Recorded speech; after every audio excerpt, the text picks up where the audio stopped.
श्री कृष्ण के अनुसार अच्छे लोगों के साथ बुरा क्यों होता है? अधिकतर पूजा और पथ करने वालों की जिंदगी खुशहाल नहीं होती जितनी कि दुष्ट व्यक्तियों की होती है।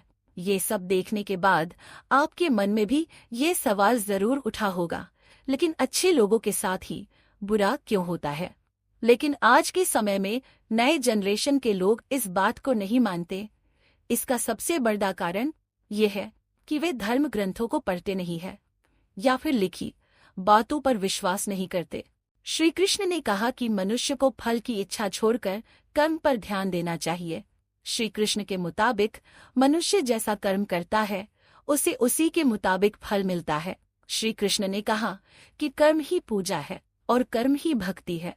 श्री कृष्ण ने कहा कि कर्म का अर्थ इरादे में है। श्री कृष्ण ने कहा कि मन का बेचैन होना उसका स्वभाव है। श्री कृष्ण ने कहा कि जो कुछ भी हुआ वह अच्छे के लिए हुआ। श्री कृष्ण ने अर्जुन से कहा कि मृत्यु निश्चित है और जिस किसी प्राणी ने जन्म लिया है उसकी मृत्यु होना स्वाभाविक है। चाहे आप कितने भी बड़ी शतरंज के खिलाड़ी क्यों न हो, लेकिन सरल व्यक्ति के साथ किए गए छल के परिणाम आपको भुगतने ही पड़ेंगे। श्री कृष्ण कहते हैं कि इस धरती पर कर्मों की चपेट से न तो कोई बचा है और ना ही बचेगा। श्री कृष्ण के अनुसार किसी का साथ ना मिलने पर कभी भी निराश नहीं होना चाहिए, क्योंकि कोई दे या ना दे, ईश्वर हर मुश्किल घड़ी में साथ देता है। गीता में श्री कृष्ण कहते हैं कि मनुष्य को कभी भी अहंकार नहीं करना चाहिए। अहंकार मनुष्य से वह सब करवाता है जो उसके लिए सही नहीं है। अंत में यह अहंकार ही उसके विनाश का कारण बनता है। इसलिए जीवन में जितना जल्दी हो सके अपना अहंकार त्याग देना चाहिए।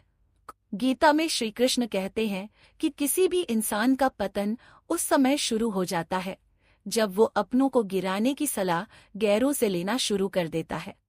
गीता में लिखा है, सरल व्यक्ति के साथ किया गया छल आपकी बर्बादी के सारे द्वार खोल देता है।